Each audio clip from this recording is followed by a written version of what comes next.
الله وبركاته. إن الحمد لله نحمده ونستعينه ونستغفره ونعوذ بالله من شرور أنفسنا وسيئات أعمالنا. من يهده الله فلا مضل له ومن يضلل فلا هادي له. أشهد أن لا إله إلا الله وحده لا شريك له وأشهد أن محمدا عبده ورسوله. اللهم صل وسلم وبارك على نبينا محمد وعلى آله وأصحابه أجمعين. معاشر المسلمين أعزنا الله وإياكم. Melanjutkan pembahasan sifat salat Nabi sallallahu alaihi wasallam. Yang selanjutnya adalah meletakkan kedua tangan dan tata caranya. Halaman 24. Wad'ul yadaini wa kayfiyatuhu. Thumma yad'u yadahu al-yumna 'ala al-yusra 'aqiba at-takbir wa huwa min sunanil anbiya'i 'alaihimus salatu wassalam. Wa amara bihi Rasulullah sallallahu alaihi wasallam ashabahu fala yajuzu istalahuma. Kemudian meletakkan tangan kanan pada tangan kiri selepas takbir.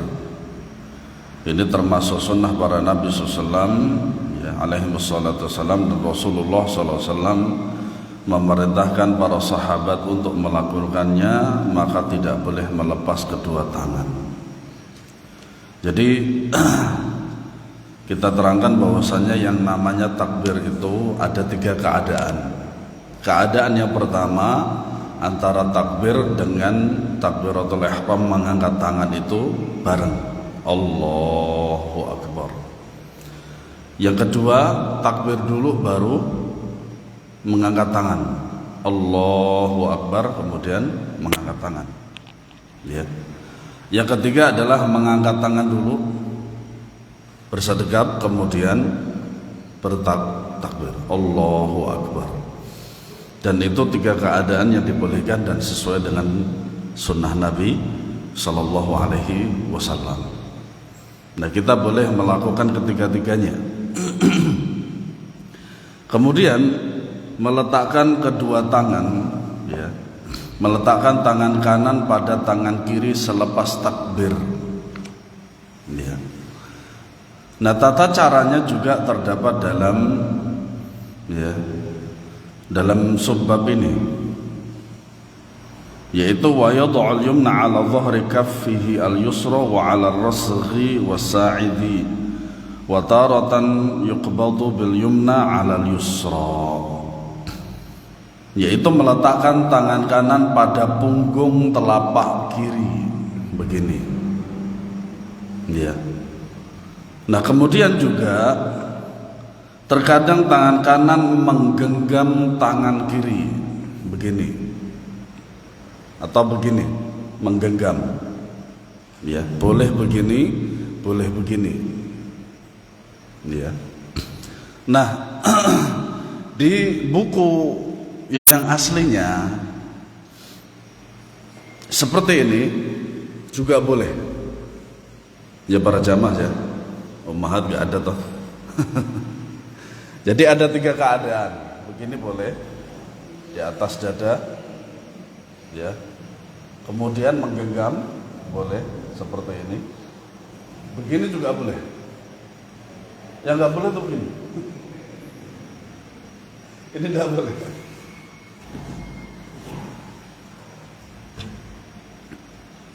Nah, kalau yang terakhir tadi disilangkan di atas dada itu tanda bahwasanya dia sedang kedinginan. Jadi hanya 3 keadaan itu, ya. Begini, ya.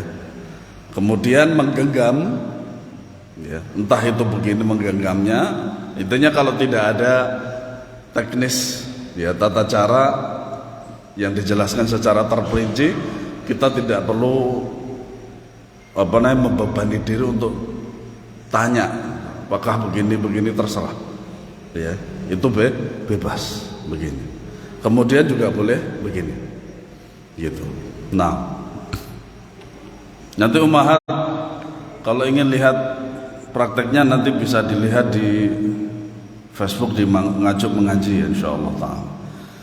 Kemudian mahallul wad'i. Nah, di sini ada footnote dari Syekh. Adapun yang dipandang baik oleh sebagian ulama generasi belakangan, yaitu penyatuan antara meletakkan dan menggenggam di saat yang sama, maka ini termasuk perkara yang tidak berdasar. Menggenggam, meletakkan dan menggenggam di atas yang sama. Wallahu a'lam, saya tidak memahaminya. Tempat meletakkan kedua tangan, wa yadh'uhuma 'ala sadrihi faqat, ar-rajulu wal mar'atu fi dzalika sawa. Tempat meletakkan kedua tangan di dada saja, bukan di perut. Bukan di perut. Nah, ini yang pendapat yang rajih, yaitu di atas dada. Entah itu untuk laki-laki dan perempuan sama. Ya. Kemudian wala yajuzu an yad'a yadahu al-yumna 'ala khadiratihi. Tidak boleh meletakkan tangan di atas pinggang. Jadi Allahu Akbar. Are salat apa nantang? Maaf. Iya.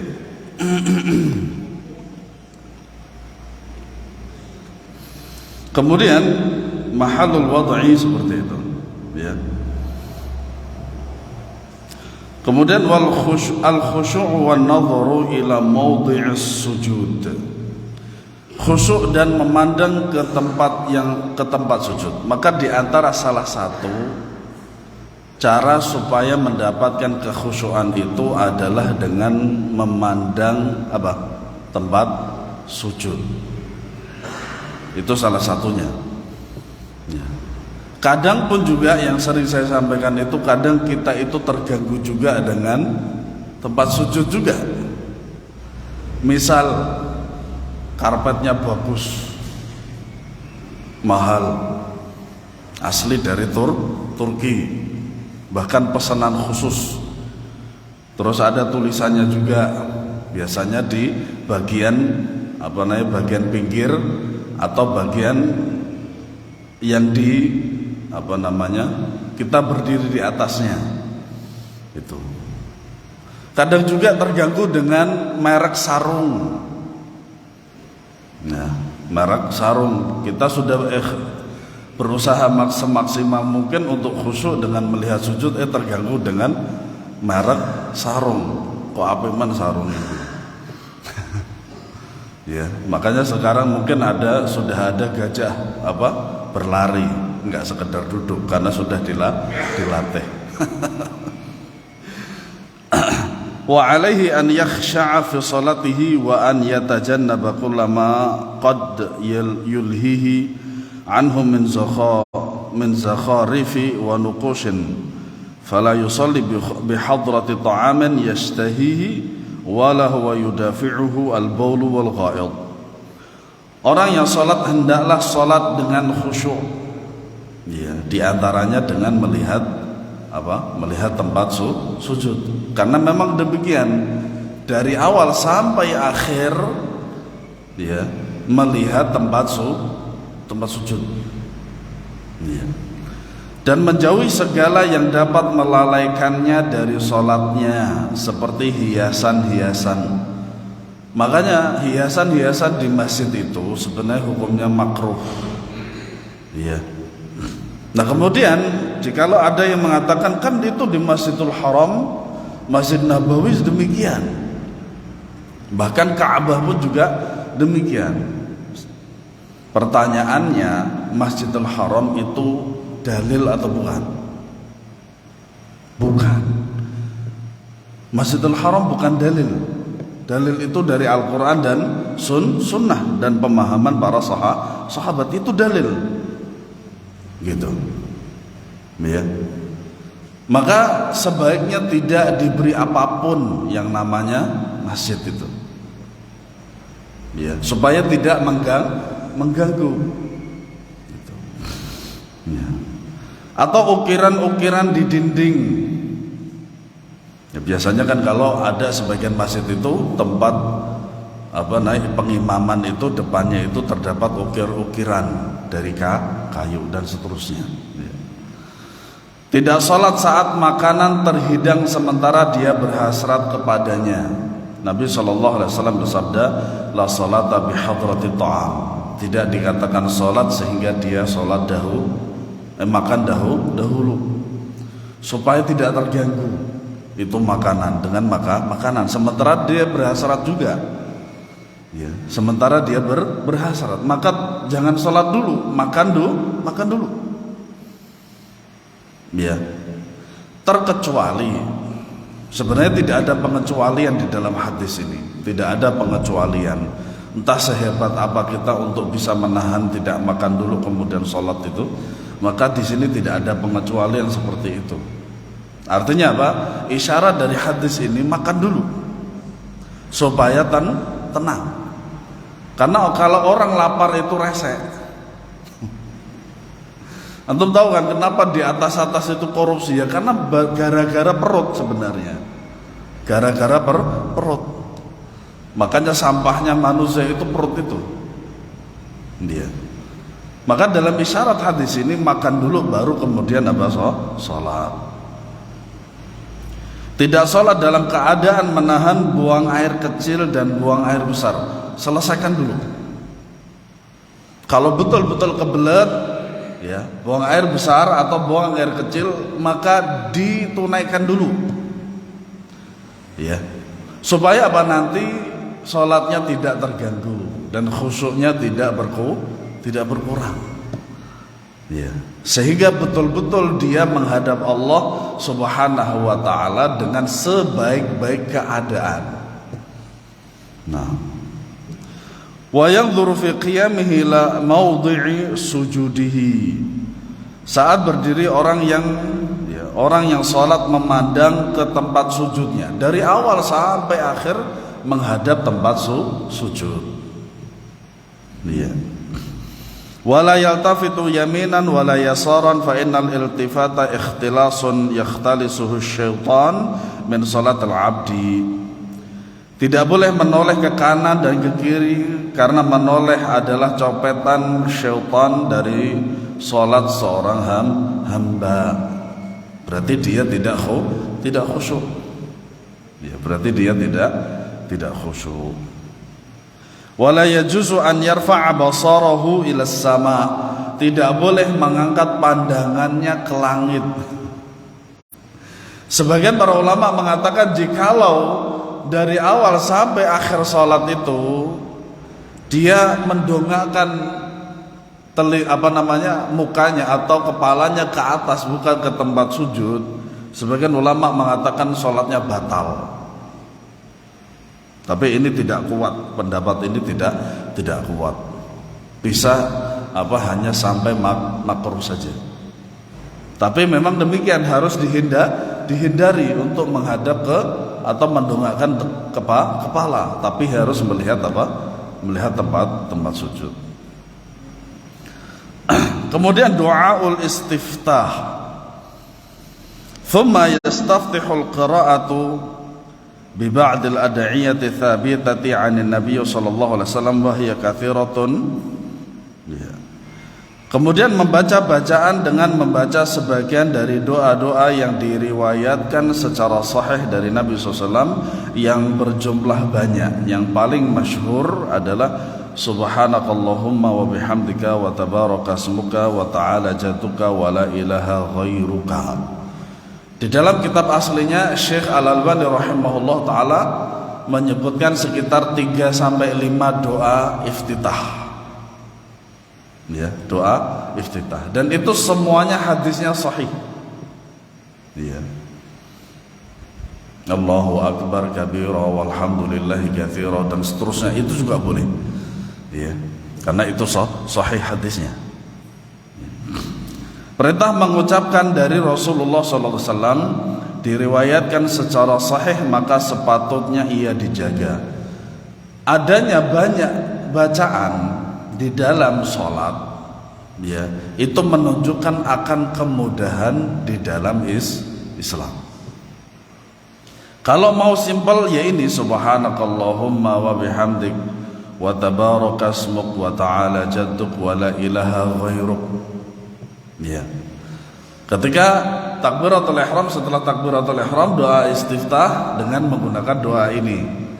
Nanti sholat misalkan sholat zuhur dengan doa yang lain, sholat asar dengan doa yang lain, dan seterusnya.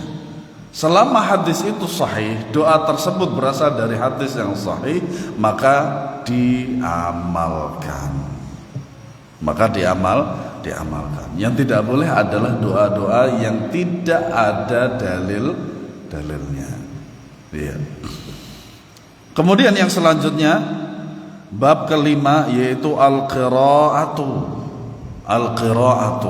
Nah, ini juga penting sekali, terutama masalah Fatihah. Ya, membaca Fatihah.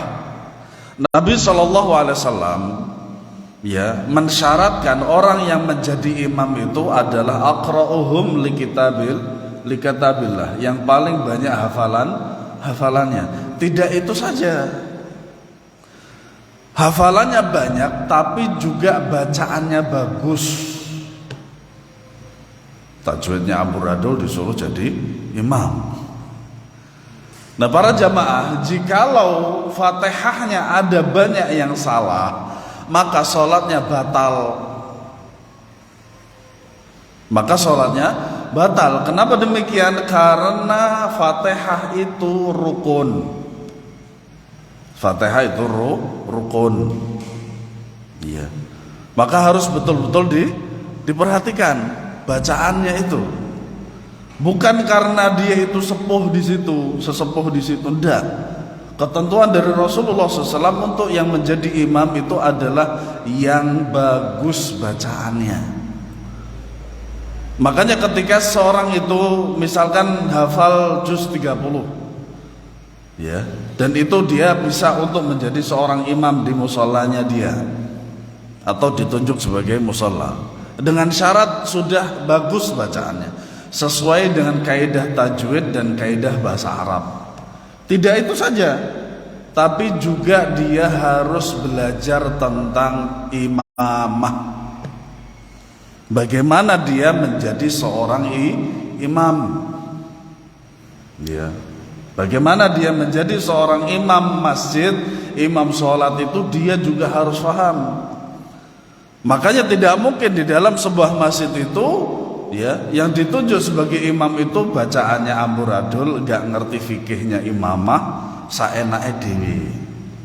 Ketika ditanya kenapa demikian, oh ini masjid saya. Bukan itu masalahnya. Itu masjid, Allah beri antum rizki dari Allah.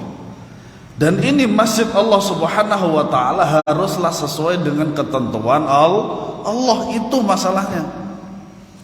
Kalau toh sekiranya antum tidak diberikan kelebihan harta, antum pun juga nggak bisa membangun masjid, kan begitu.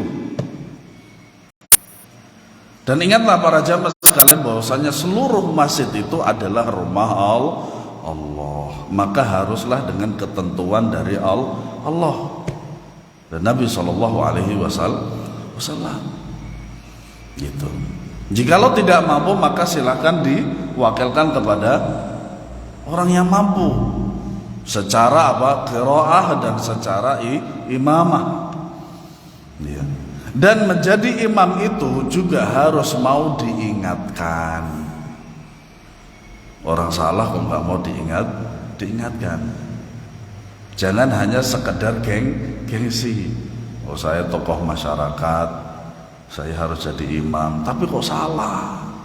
Bukan itu masalahnya. Ini sholat, ibadah kepada Allah, harus sesuai dengan ketentuan Allah. Kalau salah ya berarti mau dibenarkan. Kalau gak mau dibenarkan, gak layak jadi imam. Gak layak jadi imam. Karena akan salah terus. Gak jadi ibadah jadinya. Malah jadinya dapat dosa. Fatihah saja gak bener, itu batal sholatnya. Kecuali mazhab Hanafi ya, kalau antum mau menjadi pengikut mazhab Hanafi monggo. Ya.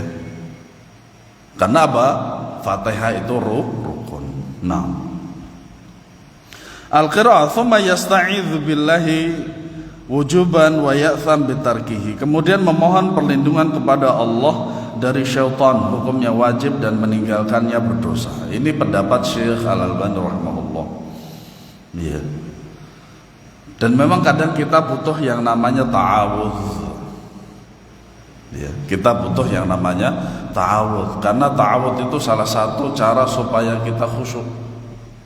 Ya, makanya sebelum membaca Fatihah itu kita disyariatkan atau disunnahkan juga untuk membaca ta'awudz. Wa sunnatu an yaqulu taratan a'udzu billahi minasyaitonir rajim min hamzihi wa nafthihi wa nafthihi. Wa nafthuhu huna asy-syi'rul madhmum.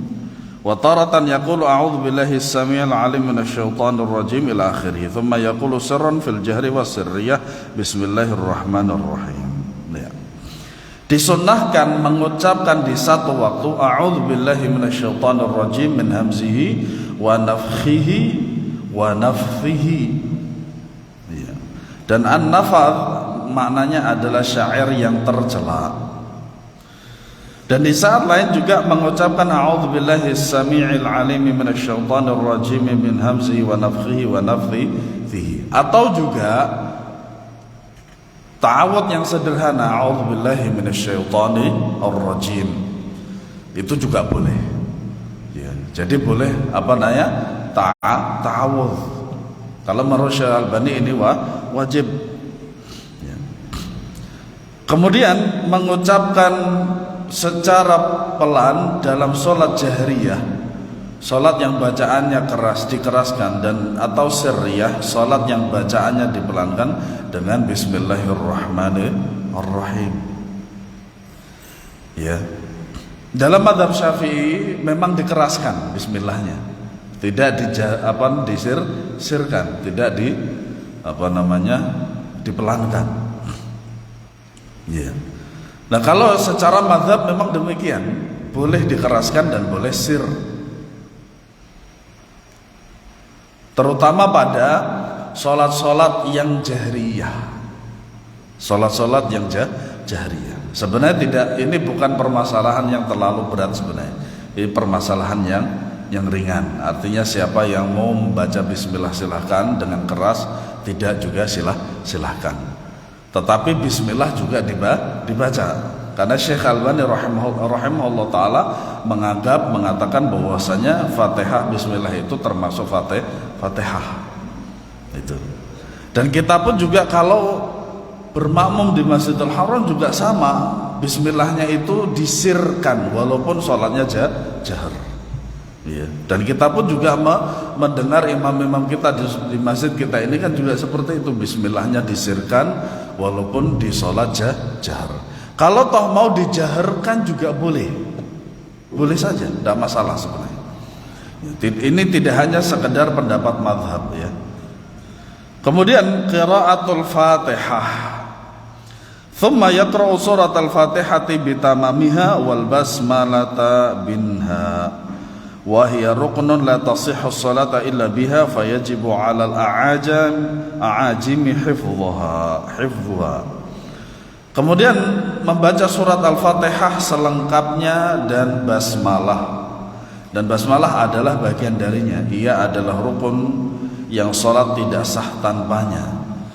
La salata liman lam yaqra' bi Fatihatil kitab, kata Nabi SAW. Ya, maka tidak dikatakan sholat seorang itu apabila dia sholat tidak membaca Fatihah. Ya. Maka orang yang non Arab wajib menghafalnya dan menghafalnya dengan baik, karena dia rukun. Berbeda dengan mazhabnya Hanafi. Ya, Al-Imam Hanafi mengatakan bahwasanya dalam mazhab Hanafi, ya, yang namanya surat Fatihah itu tidak wajib dibaca dan bukan rukun, tetapi sunnah saja. Nah, ini tentu saja perkataan yang lemah sekali, karena apa? Bertentangan dengan hadis. Makanya di muqaddimah itu saya sudah menjelaskan bahwasanya ya, saya mencoba untuk meneliti sifat salat Nabi setiap madhab. Ternyata yang lebih menenangkan adalah sesuai dengan hadis Nabi, bukan secara madhab. Falam yastati ajzahu an yaqulu subhanallahi walhamdulillah wa la ilaha illallah wallahu akbar wa la haula wa la quwata illa billah. Barang siapa belum bisa membaca Al-Fatihah, maka dia membaca subhanallah walhamdulillah wa la ilaha illallah allahu akbar wa la haula wa la quwata illa billah. Nah, ini bacaan ini juga dibaca kepada siapa saja yang memang tidak bisa bacaan dalam sholat, terutama mereka-mereka yang baru masuk Islam, orang-orang mu'allaf ya. Sembari dilatih, dibimbing tentang sholat, berikut juga bacaannya, maka diajarkan secara lafziyah dengan talaqi untuk membaca subhanallah walhamdulillah wa la ilaha illallah allahu akbar wa la haula wa la quwata illa billah. Bacaan dia dari awal sampai akhir ya ini ya. Bagi orang yang baru masuk Islam, ditalqin oleh orang muslim juga, maka ketika dia sholat, bacaan dari awal sampai akhir ini bacaannya ya. Sembari sedikit demi sedikit diajari sholat gerakannya, dan juga diajari bacaannya ya. Tidak perlu harus ditulis dulu dah, talqin secara lafaz, secara suara ya. Seperti kita berbicara, karena itu lebih cepat daripada sekedar menulis. Kalau nulis kan panjang, itu lama. Ini huruf sin ya, ini huruf h, itu sulit, dalam artian butuh waktu lama. Tetapi kalau untuk menghafal ini subhanallah walhamdulillah dan seterusnya, itu tidak memerlukan waktu yang lama gitu. Sehingga bacaan dalam sholatnya dia itu ya, karena dia muslim yang baru, maka dari awal sampai akhir bacaannya ini. Pun juga kepada seorang muslim yang sudah lama muslimnya tapi gak pernah sholat, kemudian dia lupa, dan itu memang terjadi. Betapa banyak di lingkungan kita, di sekitar kita itu kaum muslimin yang belum sholat ya, yang belum sholat atau malah gak sholat sama sekali, walayatubillah. Maka kita sebagai seorang muslim saudaranya harus menasehati. Kalau memang seorang muslim itu harus sholat iya, supaya supaya muslimnya, Islamnya itu bermanfaat.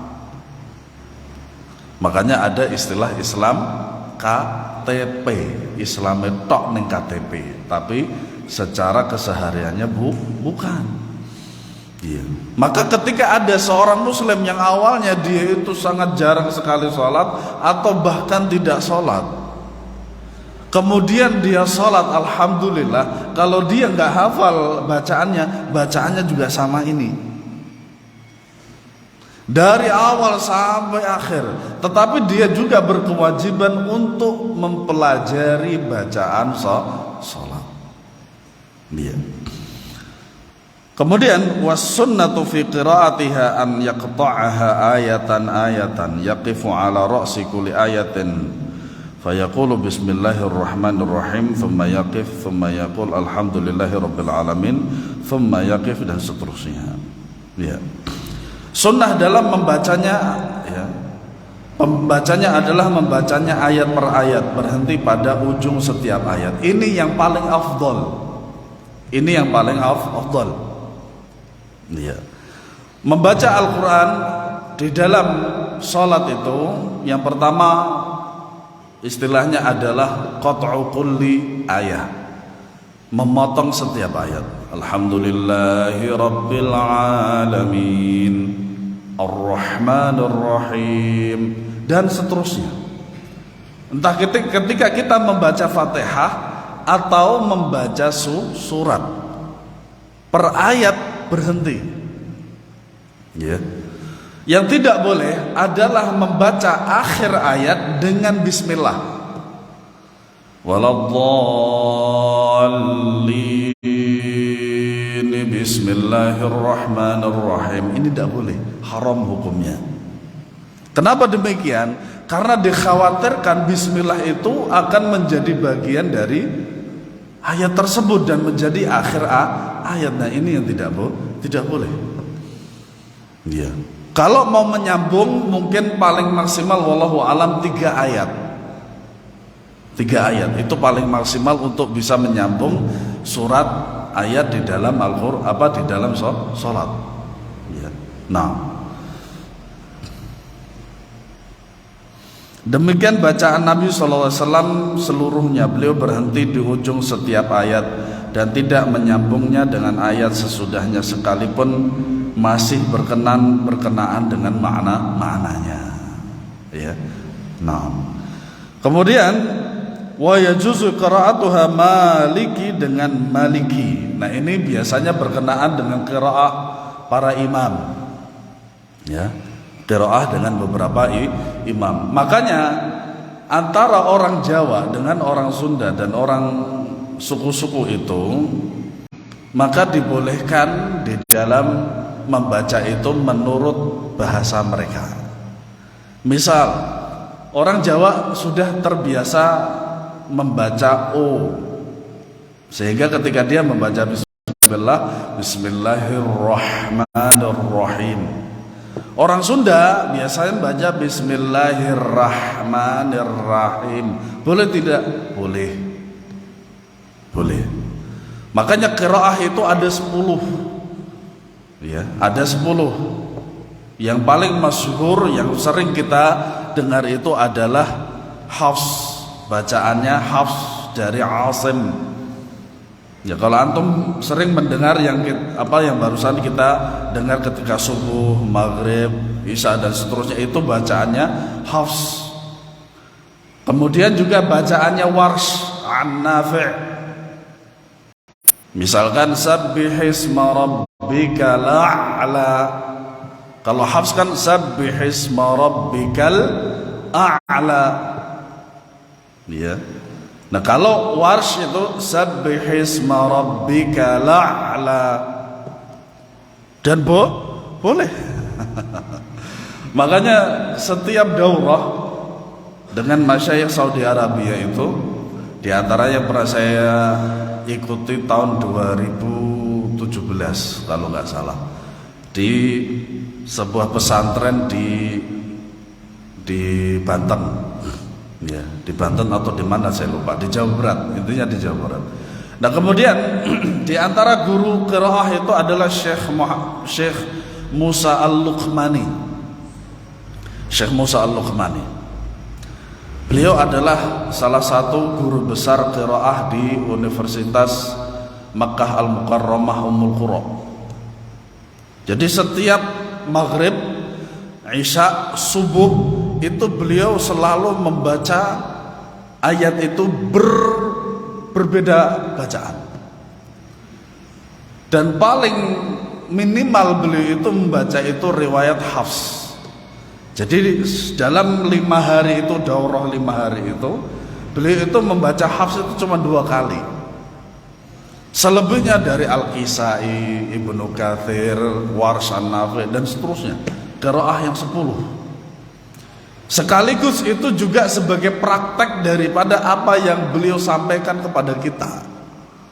Ya, yang beliau sampaikan kepada kita tentang ilmu qiraah. Maka perlu juga kita mempelajari ilmu qiraah juga. Cuman sebagian para hafidh itu mensyaratkan untuk hafal Al-Quran dulu. Makanya ada ijazah sanad. Ijazah sanad di dalam qiraah bacaan Al-Quran itu ada 2. Ya, ijazah kamilah 30 juz, ijazah juz'iyah per juz. Gitu. Bisa untuk mendapatkan ijazah. Ya, dan seterusnya. Ya. Makanya apa? mempelajari qiraah dari masing-masing imam itu juga penting bagi kita. Tetapi bagi imam, nah ini tadi saya ulangi lagi, maka bagi imam itu ya ditunjuk sebagai imam itu juga harus tahu fikihnya imamah.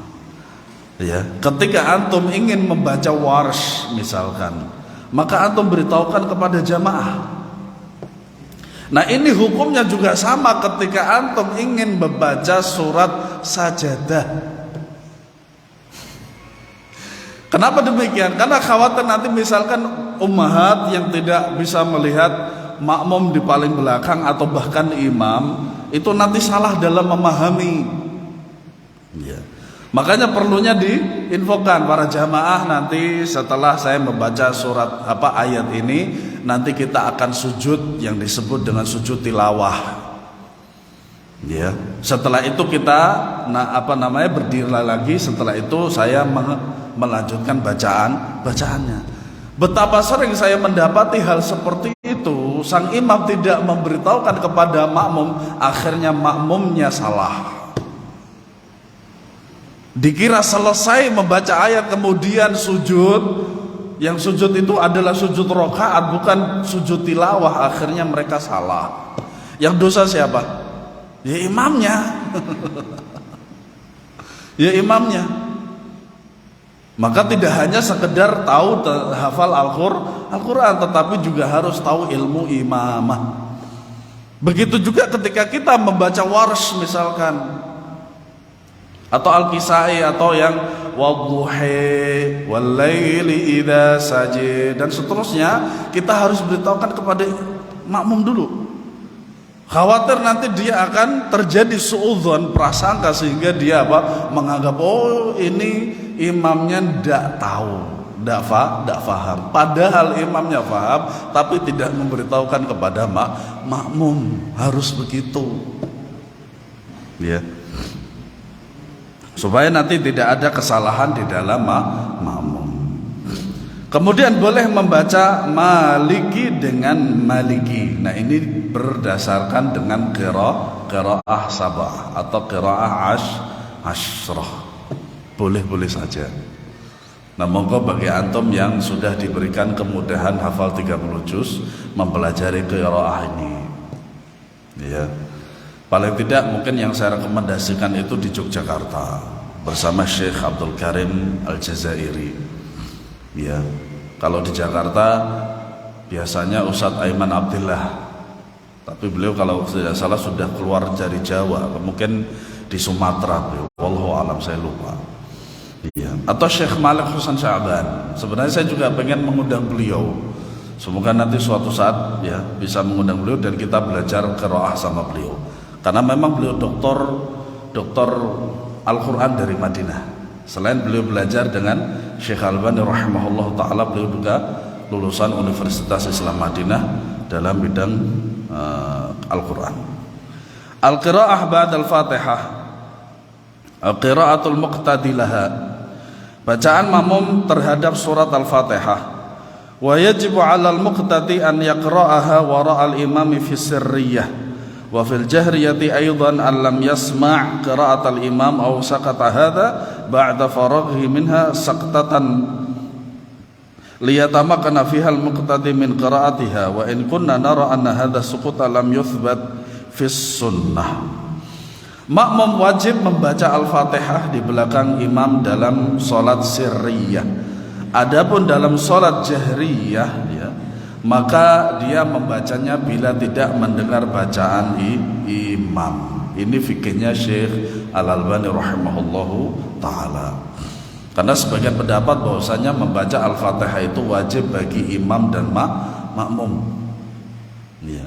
Cuman kalau jahriyah, para ulama memperinci. Pertama, sang makmum itu membaca Fatihah setelah sang imam selesai membaca Fatihah. Itu keadaan pertama. Keadaan kedua, pada rakaat pertama dan kedua sang makmum tidak membaca Fatihah. tetapi membacanya pada rakaat berapa? Ketiga dan keempat atau ketiga. Nah, bagaimana dengan sholat yang 2 rakaat seperti subuh tadi atau sholat Jumat? Maka sebagian para ulama rahimahumullah taala ya membaca Fatihahnya adalah setelah imam membaca Fatihah. Ya. Nah, adapun Syekh Albani rahimahullahu taala mengatakan bahwasanya kalau sirriyah tidak wajib membaca. Ya. Seperti zuhur dan asar.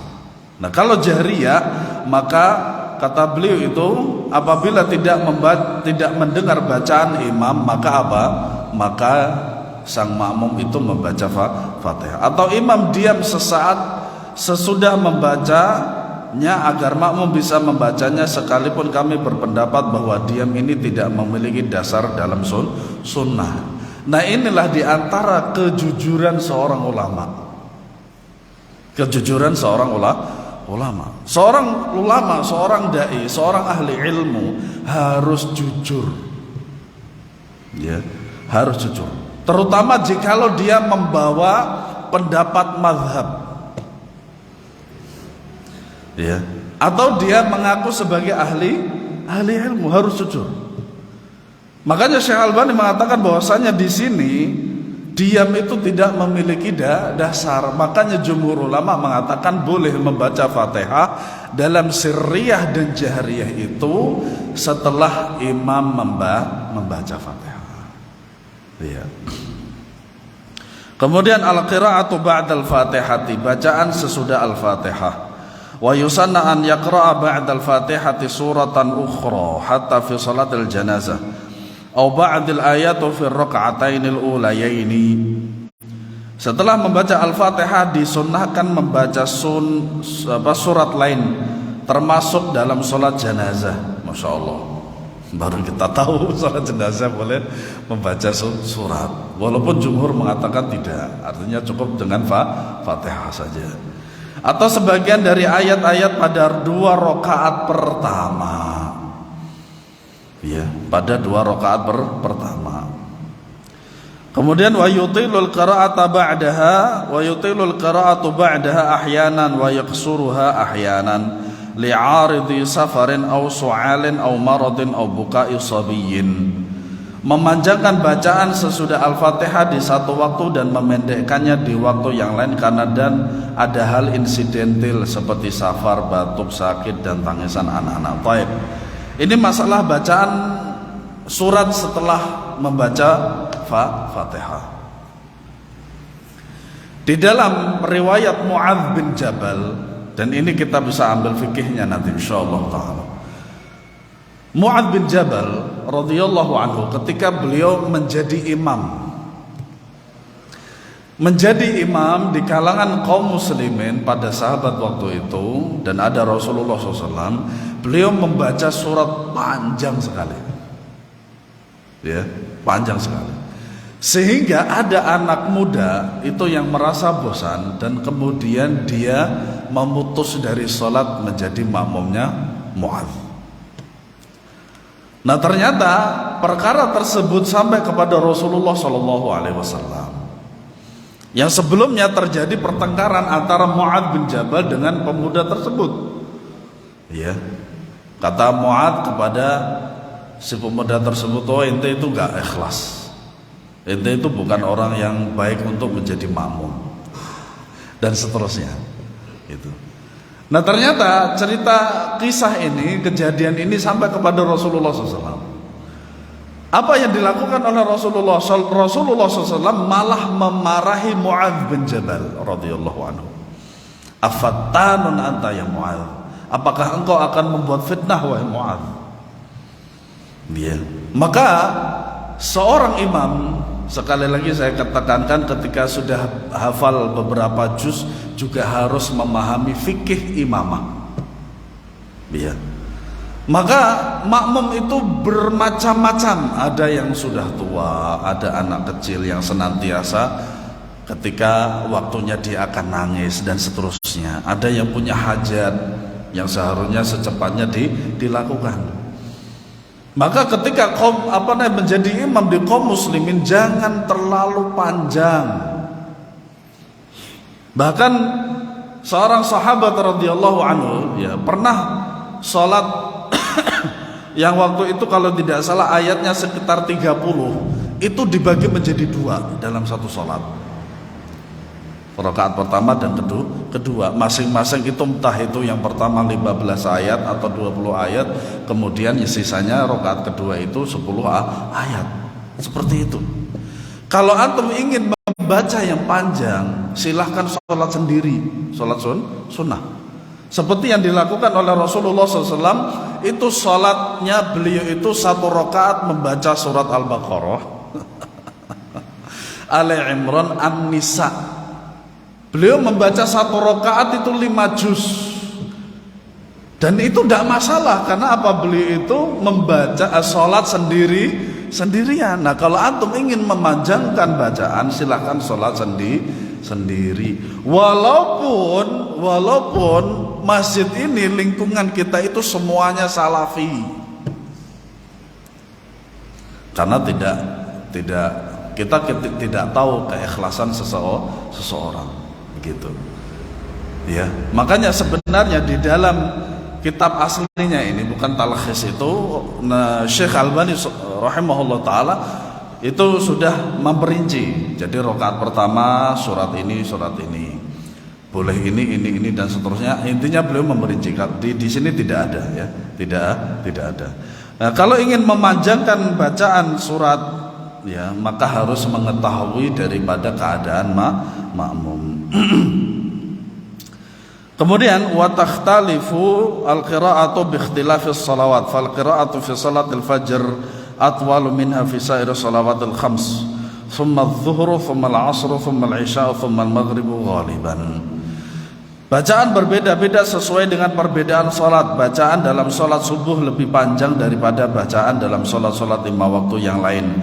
Kemudian zuhur, kemudian asar dan isya, kemudian maghrib secara umum.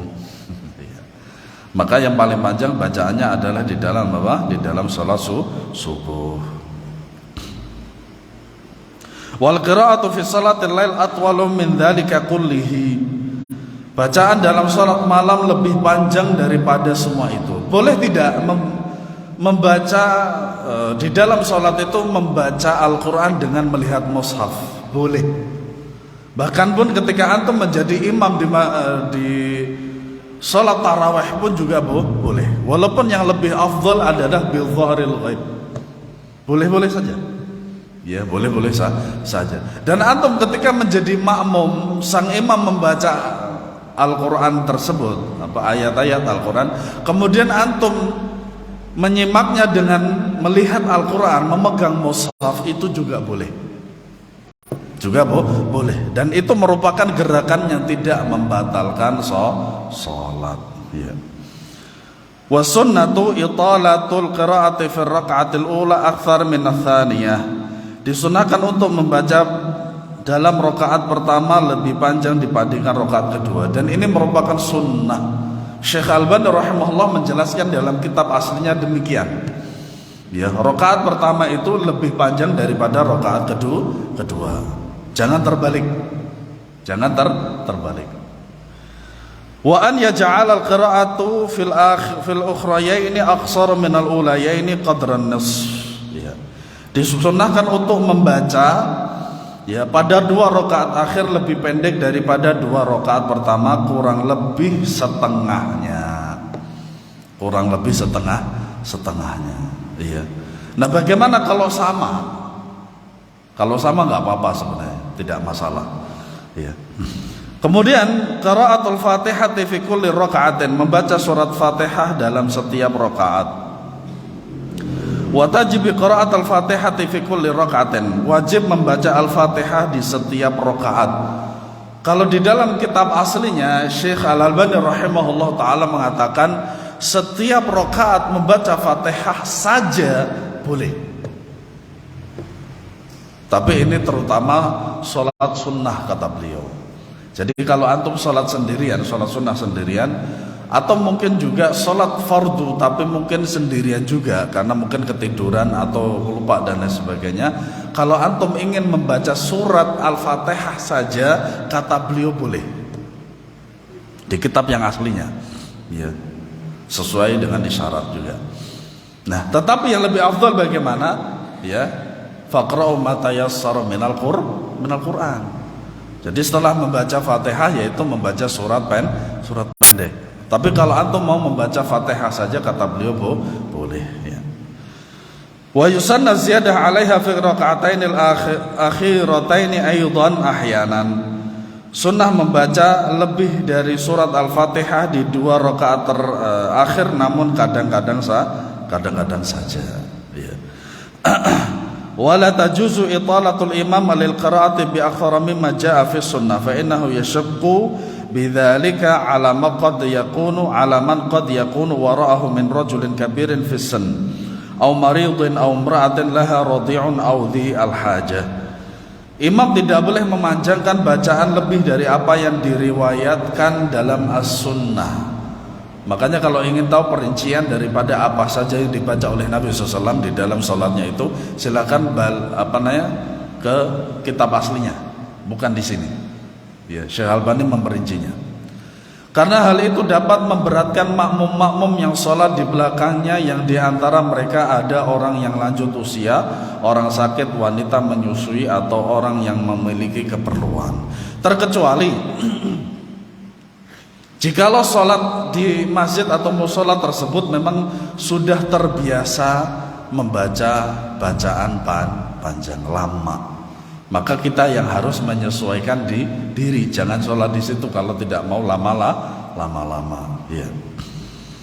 Kemudian al-jahru wal israru bil qiraah, ya, membaca dengan jahr keras dan sir pelan. Wa yujharu bil qiraati fi salati as-subhi wal jum'ati wal 'idaini wal istisqa'i wal kusufi wal ulayaini min salati al-maghribi wal 'isya. Wa yusarru biha fi salati adh-dhuhri wal 'asr wa fi thalithati min salati al-maghrib wal ukhrayaini min salati al-'isya.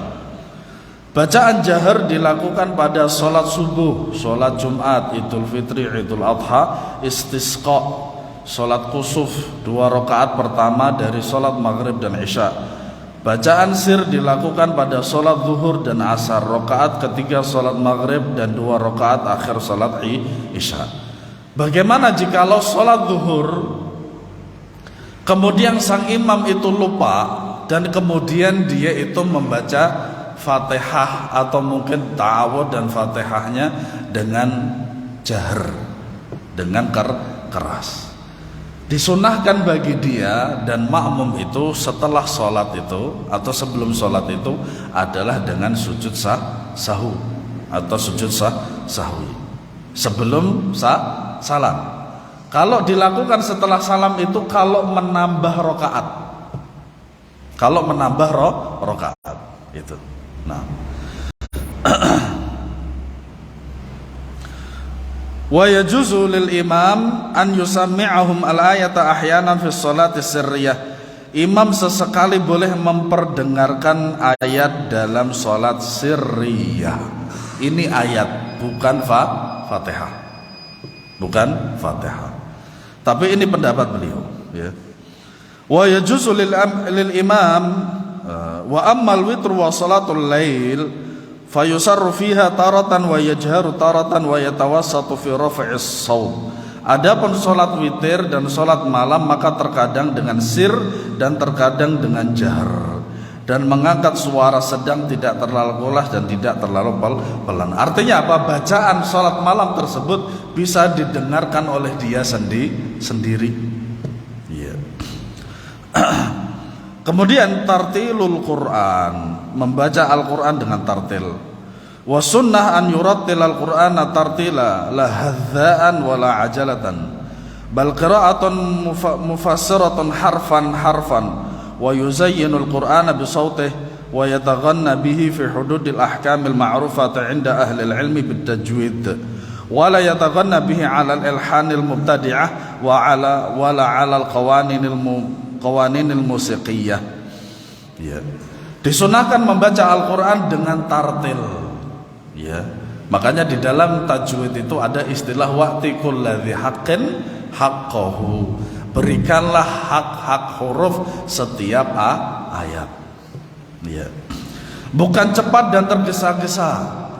Makanya saya selalu mewasiatkan bagi yang pertama kali ingin menghafal Al-Quran dan ingin mengikuti bacaan seorang imam, maka ada dua imam yang bagus untuk diikuti.